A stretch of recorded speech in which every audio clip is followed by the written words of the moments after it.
Hi, everyone. Welcome to another episode of Five on the Frontline, produced by AIHA. I'm your host, Mark Ames. As part of Women's History Month, we're exploring how to increase the number of women in occupational and environmental health and safety. Careers in this profession are deeply rewarding from a personal and financial perspective. The average salary in the U.S., the base salary, if you can believe it, is over $100,000. Our guest today is Nicole Greeson. Nicole is director of the Occupational Hygiene and Safety Division at Duke University in Durham, North Carolina. She has over 20 years of experience and has served on the boards for the Academy of Industrial Hygiene Council and the American Board of Industrial Hygiene. Nicole currently serves as treasurer on AIHA's board of directors. Welcome to the show, Nicole. Hi, Mark. Thanks so much for having me. Nicole, by all accounts, you are a successful professional. As you went through school and as a younger professional, did you feel there were barriers that were put in place because you're a woman? And I wonder if you still feel those barriers even now. So early on in my career, I experienced sexual harassment.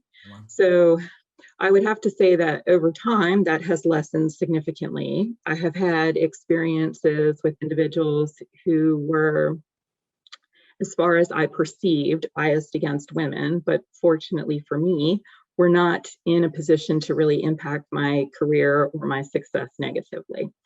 And as time has gone on, I've seen more women enter the profession, so it's added to the diversity. And I think that those individuals who perhaps held stronger biases previously, through their experiences working with more women, have challenged those biases and they've been reduced over time. So that currently, I don't really experience any barriers, or at least none that are evident to me just because I'm a woman. That's really good to hear, and I'm sorry to hear about your sexual harassment, and I hope that that never happens again to you or anyone else. We spoke a little bit earlier, and you mentioned that I believe you're like the only woman in your department. So I wonder if you could speak to the importance of diversity of perspective and inclusion throughout an enterprise, especially making sure the women's voice is heard. Sure. So I'm the only woman on the senior staff in my department, and we do have other women in the department, but none on the senior staff. So I think that although I am the only woman who serves on the senior staff, my perspective is valued, and I don't have any barriers that I experience because I'm the only woman who happens to be at that level. We have plenty of other women who are in leadership positions throughout the Duke University enterprise, particularly in our health system, where we have a lot of nursing leaders who are female. And Duke holds as one of its values diversity. So it's pretty well accepted across the entire enterprise that diversity in many different forms is very welcome for leadership roles, for participation in projects, down to just about everything that happens on a day-to-day basis. So it is certainly welcome and encouraged.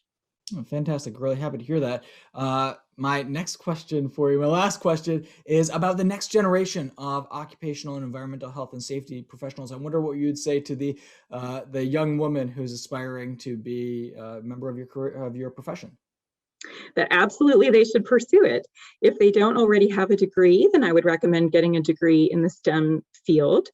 I would recommend that they conduct some informational interviews with professionals so that they can get a better sense of the breadth of our profession and the diversity in it, and might spark some interest or passion in a particular area of our career field. I would recommend obtaining an internship or perhaps multiple internships to gain some hands-on experience to figure out what they like and potentially don't like about this career field, so they know what they want to do when they're ready to work full time. Finding a mentor is great. Sometimes multiple mentors, if you're lucky enough to have those opportunities, that's terrific.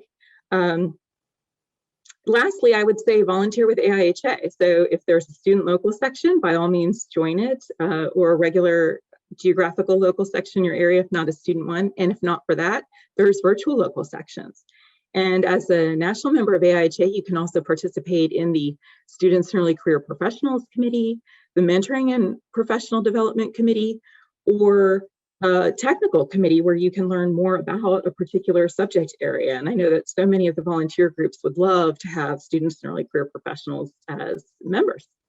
Absolutely. And if folks are interested, then they can go over to www.aiha.org. You can learn more information about the many benefits of joining your august profession and AIHA. So that's all the time we have for today. Thank you so much for coming on the show and bringing your perspective, Nicole. Really do appreciate it. Thanks for having me, Mark.